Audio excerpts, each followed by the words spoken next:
혹시 내가 지금 어디로 가고 있는지, 뭘 위해 살고 있는지 그런 생각에 막막해 본 적 있으신가요? 오늘은요, 댈러스 윌라드의 책 신성한 모략을 통해서 어쩌면 우리가 잊고 있었던 예수의 핵심 메시지가 바로 그 질문에 대한 답이 될 수 있는지 한번 깊이 들어가 보려고 합니다. 자, 먼저 위대한 사상가 톨스토이의 이 말로 시작해 볼게요. 이 문장 정말 현대인의 마음을 꿰뚫어 보는 것 같지 않나요? 마치 방향키가 고장난 배에 탄 것처럼 목적지도 모르고 그냥 파도에 떠밀려 어딘가로 가고 있겠지라고 말할 수밖에 없는 그런 공허함이요. 톨스토이 같은 사상가들이 봤을 때 근대 지식이라는 게 결국 세상을 두 가지로만 설명하더라는 겁니다. 하나는 그냥 의미 없는 분자들의 움직임, 다른 하나는 막연한 진보에 대한 믿음. 그럼 대체 내 삶의 의미는 어디서 찾아야 할까요? 바로 여기서부터 깊은 영적인 공허함이 시작되는 거죠. 올더스 헉슬리는 한 걸음 더 나아갑니다. 지금 내가 처한 현실이 너무 지루하거나 고통스러울 때 여기서 벗어나고 싶다는 생각 다들 해보셨죠? 헉슬리는 이게 몇몇 사람의 문제가 아니라 거의 모든 인원이 거의 항상 느끼는 아주 보편적인 충동이라고 말합니다. 그럼 여기서 근본적인 질문이 생깁니다. 세상엔 온갖 종류의 답들이 넘쳐나는데 왜 우리는 여전히 길을 잃었다고 느끼는 걸까요? 톨스토이와 헉슬리가 말한 이 불안감은 도대체 어디서 오는 걸까요? 많은 사람들이 이런 막막함에 대한 답을 종교에서 찾으려고 하죠. 그런데 댈러스 윌라드는 바로 그 종교, 특히 기독교가 제시하는 흔한 대답들조차 잘못된 방향을 가리키고 있을 수 있다고 아주 날카롭게 지적합니다. 정말 놀랍게도 윌라드가 책에서 인용한 통계를 보면요. 미국인의 94%가 신의 존재를 믿는다고 해요. 94%라니 어마어마한 숫자잖아요? 그런데 한번 생각해 보세요. 이 믿음이 정말 우리 삶을, 우리 사회를 바꾸고 있을까요? 바로 여기에 커다란 단절이 있다는 겁니다. 윌라드는 이렇게나 높은 종교적 믿음의 수치와 여전히 줄어들지 않는 범죄, 이혼, 정신질환 같은 사회 문제들 사이에 깊은 간극을 꼬집습니다. 한마디로 믿음은 믿음이고 삶은 삶인 거죠. 윌라드는 왜 이런 일이 벌어지는지에 대해 기독교가 두 가지 축소된 복음에 빠져 있기 때문이라고 진단합니다. 자, 화면 왼쪽을 보시면 이른바 우파의 복음은 신앙을 죽어서 천국 가는 티켓을 얻기 위한 죄 관리 문제로 축소시켜 버렸습니다. 반면에 오른쪽의 좌파의 복음은 신앙을 사회를 바꾸기 위한 사회적 행동이나 정치적 프로그램 정도로만 생각하죠. 윌라드에 따르면 이 동일자 예수의 진짜 메시지의 핵심을 놓치고 있다는 겁니다. 여기서 윌라드는 정말 근본적인 질문을 던집니다. 혹시 진짜 문제는 죄를 용서받는 거나 사회를 바꾸는 것, 그 이전에 있는 게 아닐까요? 우리 내면의 사람, 그 인격 자체가 변화하는 것? 만약 이게 핵심이라면 앞서 말한 두 가지 접근 방식 모두 가장 중요한 걸 놓치고 있는 셈이죠. 자, 그렇다면 이 두 가지 잘못된 길 너머에 윌라드가 제시하는 해결책은 과연 뭘까요? 그건 바로 오랫동안 잊혀졌던 예수의 진짜 기쁜 소식을 다시 발견하는 겁니다.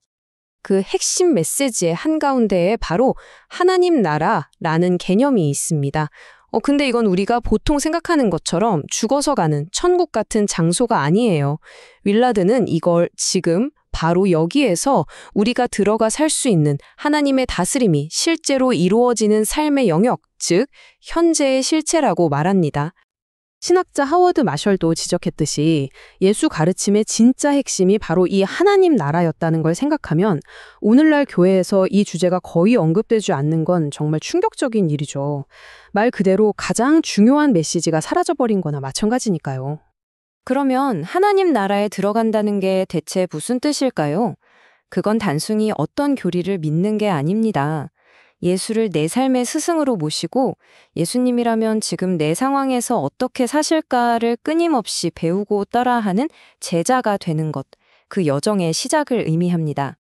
그럼 이 하나님 나라에서의 삶은 구체적으로 어떤 모습일까요? 윌라드는 그 최고의 안내서가 바로 예수의 가장 유명한 가르침, 산상수훈 안에 고스란히 담겨 있다고 이야기합니다.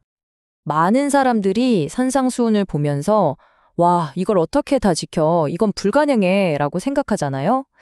그런데 윌라드는 관점을 완전히 뒤집으라고 말합니다. 이건 우리에게 지키라고 던져주는 규칙 목록이 아니라 하나님 나라 안에서 살게 될 때 우리 마음이 어떻게 자연스럽게 변화하는지에 대한 설명이자 묘사라는 거죠. 이 표를 한번 보세요. 예수가 어떻게 일관되게 초점을 바꾸는지 정말 명확하게 보입니다. 살인하지 말라는 겉으로 드러나는 행동에서 아예 분노하거나 멸시하지 말라는 내면의 마음 상태로, 간음하지 말라는 행동에서 음욕을 품는 생각조차 하지 말라는 마음의 중심으로, 모든 문제의 뿌리가 겉이 아니라 우리 마음 속에 있다는 걸 보여주는 거죠. 그러니까 핵심 원리는 이거예요. 목표는 예수의 행동을 그냥 흉내내는 게 아닙니다. 그건 겉모습만 바꾸는 거잖아요. 진짜 목표는 내면의 인격, 사람 자체가 변화해서 그분의 행동이 우리 삶에서 그냥 자연스럽게 흘러나오게 하는 겁니다. 마치 뿌리가 건강하게 바뀌면 좋은 열매가 저절로 맺히는 것처럼요. 자, 이제 이 모든 이야기들을 하나로 모아보겠습니다. 하나님 나라 안에서 지금 살아간다는 윌라드의 주장이 과연 우리 일상에 어떤 의미를 갖는지 그 깊고 놀라운 결론을 함께 살펴보시죠. 이것이 바로 이 책의 제목, 신성한 모략이 의미하는 바입니다. 이건 뭐랄까, 악으로 가득한 이 세상을 바꾸기 위한 하나님의 거대한 작전 같은 거예요. 그 방법은 바로 평범한 우리 한 사람 한 사람이 하나님과 손잡고 그분의 생명과 능력을 받아 이 땅에서 그분의 뜻을 이루며 살아가는 것. 바로 이게 하나님의 현재 진행형 전략이라는 겁니다. 역사학자 야로슬라브 펠리칸이 이런 멋진 질문을 던졌어요. 만약 초강력 자석 같은 걸로 역사에서 예수의 흔적이 묻은 걸 전부 다 떼어내 버린다면 과연 뭐가 남을까? 이 질문은 우리가 서구 문명이라고 부르는 것의 거의 모든 부분에 그의 영향력이 얼마나 깊이 스며 있는지를 생각하게 만들죠. 그렇기 때문에 그의 진짜 메시지가 무엇이었는지를 아는 건 정말 중요한 문제가 됩니다. 윌라드의 전체 주장을 이 마지막 질문 하나로 압축해 볼 수 있을 것 같습니다. 만약 영생이라는 것이 단순히 죽지 않고 영원히 사는 시간의 길이를 의미하는 게 아니라 하나님과 함께 바로 지금 이 순간부터 시작할 수 있는 완전히 새로운 삶의 질에 대한 이야기라면 어떨까요? 어쩌면 영생이란 죽음 이후에 시작되는 것이 아니라 바로 지금 어떻게 사느냐에 대한 문제일지도 모릅니다.